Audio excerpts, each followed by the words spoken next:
Okay, so it was a couple weeks back where we got the announcement that the creator of Berserk will be producing a new manga called Duranki. Now, a lot of fans were really upset with this because they're like, yo, what are you doing starting a new series when you haven't even finished Berserk, fam? Like, come on, it's been how many, like 30 years? Like, you need to get up on that. So a lot of fans were really upset, and rightfully so, to be honest with you. Same thing would happen if, like, Yoshihiro Togashi, I mean, I don't want to be a hypocrite because I'd love if Yu Yu Hakusho came back, but imagine Yoshihiro Togashi started back on Yu Yu Hakusho, or just started a new manga in general in the middle of all these Hunter x Hunter hiatuses. I'd be, kind of like, I'd understand. So I get why fans were upset, but we have some pretty good news from the creator of Berserk. He sat down for an interview. I have a little bit of the information here on what he said regarding this Duranki manga, the future of Berserk, and a few other things. So let's read and we'll talk about it. Whether Facebook, Twitter, or the two, make sure to steer clear cause I'm coming through like... Okay, so before we get into the news, I wanted to talk a little bit about the Berserk 2016-2017 anime, because I feel as though had that anime been a major success and had it not bombed the way it did, I think that we would have a different landscape for Berserk. And what I mean by that is, I think it would have lit a fire under Kentaro Miura to really go ham with Berserk. Because at the end of the day, let's be honest here, 99% of people hate that anime. The 2016-2017 anime, they hate it mainly because of the visuals. Story, whatever, but people can't get past the visuals. And I gotta be honest with you, I am going to be the oddball. I am going to be in that 1% in terms of, I like the Berserk 2016-2017 anime. Now, I know people are probably freaking slamming on their keyboards right now, like, what are you talking about? I'm gonna be honest with you.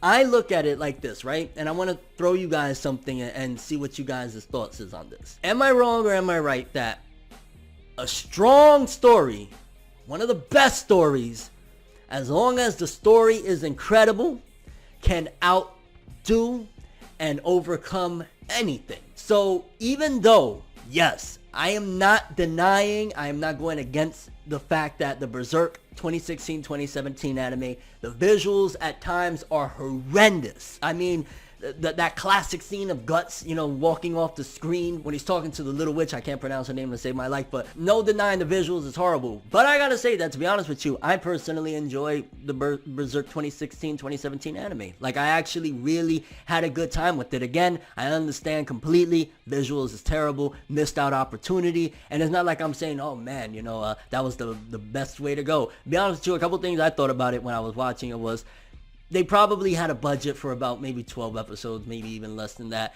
And they wanted to adapt a lot more than that, because obviously we get to the Berserk armor. We got a lot of really cool stuff in there.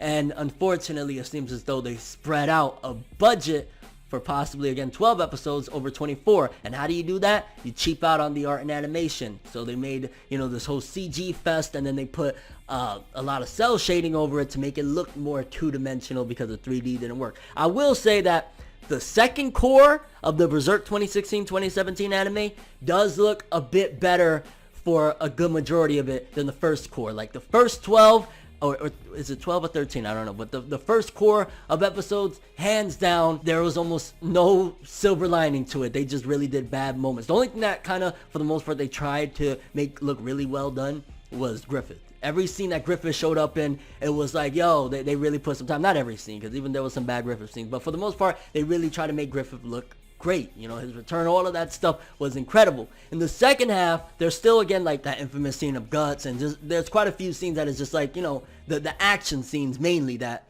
it's like, what did you do to Berserk? You know what I'm saying? But I do feel as though with the second half, they tried a lot harder to make, even though they're using this 3D, CGI technology and whatnot, to make it look a little more two-dimensional. In fact, to be honest with you, it kind of felt like they gave us a bone, which is horrible, but they gave us a bone where, like, the last few minutes of the last episode of the second half of the Berserk 2017 anime, they did it all in traditional 2D animation. I was like, that would have been great for all 24. Hell, even the second half, you know what I'm saying? But I still, to be honest with you, there's something about it. Maybe it's because I'm a fanboy. I mean, for crying out loud, in case you can't tell, I got, you know what I'm saying? I got a Berserk tattoo on my chest of the Kurz brand. You know what I mean? So I love Berserk. Maybe it's the bias in me, but there was something about the Berserk 2016-2017 anime that I was like, even though the visuals is absolutely appalling majority of the time, I really like it. I think that an incredible story like Berserk, one of the greatest manga of all time, can overcome bad visuals, bad, you know what I'm saying, production, because that's really what stopped the Berserk anime from being great. If it would have just had, even if it was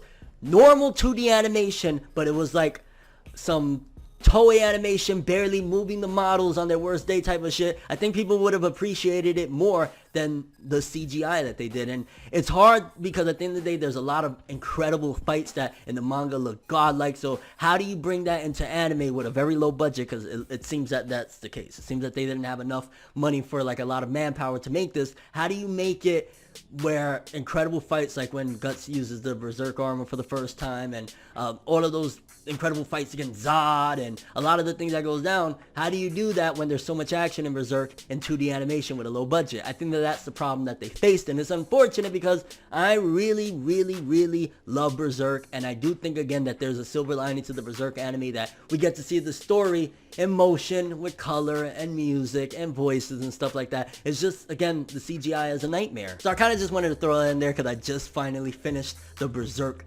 2017 anime, and I gotta say that I do like it. I'm sorry. I mean, I know that it's bad, but it's maybe we could just call it my guilty pleasure, because I love Berserk so much. I love the manga. I love the story. I love the characters, Casca, Guts, Farnese, the Hawk, Griffith, Zod. You know, even the characters that get more introduced in this anime, like Ishidoro, I don't know how to pronounce his name, and then the little witch, She, I can't say her name to save my life, but you know, Puck, all of that. I was like, finally, after so many years of, you know, me rewatching the Berserk anime over and over, the old 1990s anime. Was it 1990s or early 2000s? Either way, I was happy, and I'm still happy, and I still appreciate the anime in terms of just seeing a lot of these things come to life. Is it bad visuals majority of the time? Yes. You know, I'm not gonna deny that, but yeah, I have a small appreciation for that, and it's a guilty pleasure of mine. So just wanted to throw that in there. Again, I know people disagree with me. Feel free to do so. I mean, I get it. I get it. The visuals are appalling. The stuff with the trolls. I mean, the trolls, like, if anything, I think probably the biggest issue with the CG is when it's used on the normal human beings. Like, if it's used on monsters or even Zod and stuff like that, when he's in his big hulking form, it doesn't look that bad. It's when Guts is in that CG look, in that three-dimensional look. It's when those characters, Casca and everything, where they just look like lifeless puppets. So it's a shame, but at the same time, I still kind of enjoy it. I just wish maybe one day, 5-10 years down the road, they'll redo all of this again from the beginning, unfortunately, which, don't get me wrong, I love the Golden Age arc, but the movies did it, the anime did it, I read it in the manga. Like, I wouldn't want to really see that redone again, but I would love to see all of this done again at some given point in traditional 2D animation with a high budget. Like, if Hellsing can do it, why can't Berserk? Berserk is the greatest manga of all time, I said it! But now that I went on that tangent, let's just read a little bit of what Kentaro Miura had to say about Duranki and the future of Berserk. Kentaro Miura was interviewed by Comic Natalie to promote his assistant's new series. Hold on. Let's read that again.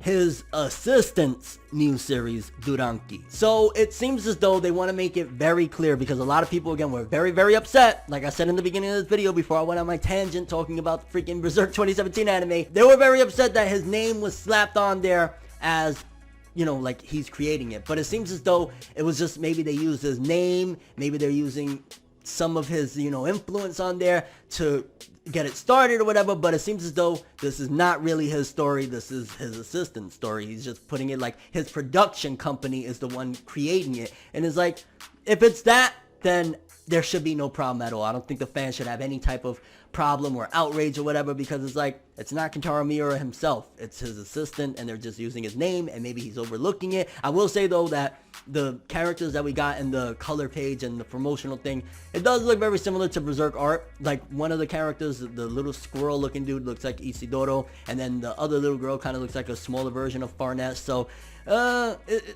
I mean, I don't know how much involvement he has, but from what he's saying, it's his assistants. Probably, again, they just slapped his name. Maybe they're using his character designs or something like that. Maybe it was an idea he had, and he's like, I want to make some extra money, fam. Here's an idea I have. You do it. Or another take is he's trying to avoid the backlash that he got of like, yo, why you didn't finish Berserk and you doing another manga? And he's like, no, it's not me, fam. Let's continue. In it, Miura said he hopes Berserk serialization will speed up due to his assistants gaining more experience with it. Currently, he's drawing a lot of it himself, which takes more time. He also said that with recent events in the Berserk manga, the Fairy Island arc will be ending soon. Miura also says there might be surprising events coming for the series after that. And it seems as though he provided the storyboard for chapter 1 and 2 and made some finishing touches as well. So yeah, like I said, he, gave some... He put a helping hand in there to make the probably character designs and get the chapter started or whatever, but it's really his assistant. So it's kind of like, think of how Boruto is, where Masashi Kishimoto comes in every now and then and says, ah, yeah, that looks cool, I like that, go ahead, go with it. That's pretty much what it seems to be with this Duranki manga. So it's not that Kentaro Miura is like giving the finger to the Berserk fandom and creating a new story on the side. It's more so just that they're putting his name in and he helped out a bit, which if it's only that, totally fine. No problems here at all. I don't think anybody should have a problem with it because it's like, it's not him doing the whole thing. You know what I'm saying? He just helped out a little bit. And also some real good news that he thinks that it's going to help, if anything, that his assistants have more experience to make Berserk move faster. So people that have been like really angry at these long hiatuses, we might get more Berserk. Also, it just kind of seems like a little bit of a PR cleanup. Like, a lot of people forget that these are human beings and this is a business and everything. They're not above doing a PR cleanup, and that also feels like what that is. It's like, yeah, no, don't worry guys, I'm working on Berserk, this is my assistant series. So yeah, kind of curious what you guys think about this. For starters, how do you feel about this news that it's not a series? Again, take a breather, we good on that. Also, what do you think about that the Fairy Island arc is ending soon? Again, I'm not caught up. I'm probably a few, I want to say maybe 5-6 volumes behind. I know quite a bit, but and I've been spoiled. I know more or less what's supposed to happen. So anybody that thinks they're gonna spoil me on key plot points, I've already been spoiled. I know. Also, just again for my rant that I had in the middle of the video, how do you feel about the Berserk 2017 anime in terms of at the very least the story? I mean, no matter what, you gotta say, if Berserk, right, one of the greatest stories ever written, if that can't outdo bad visuals and everything, then nobody can ever say, oh, I don't really care about the art and animation of an anime, I just care about the story. You cannot say that if you can't say that at the very least you enjoy the story of the Berserk 2017 anime. And once you kind of get a few episodes into it, to be honest with you, it becomes a backdoor. Like every now and then, don't get me wrong, as I'm watching it, like, oh god, this looks horrible, why? But I always go back to, but I love Guts, I love Casca, I love Farnese, Isidoro, I love this story, I love, wondering where it's gonna go next. So yeah, your thoughts on the Berserk 2017 anime. I know I'm probably gonna get a lot of backlash, different opinion, woo! But yeah, just wanted to throw that in there because I honestly was excited to talk some Berserk. And your overall thoughts and expectations for the Berserk franchise moving forward. So all I have for this one though. Thanks for watching. Hope you enjoyed. If you liked anything I had to say or enjoyed the video, drop me a like. I'd greatly appreciate it. And if you want more from me, make sure to subscribe. Follow me on Twitter, Instagram. Hit that bell to get all notifications. And if you want to follow any of my other social media, links in the description below. Don't know why I said that. I'm ForneverWorld, and as always, people, have an awesome day. And remember the golden rule. Anime and manga for life, boy. Have an awesome day. Peace in. Enjoy the next ride, but I was the best ride.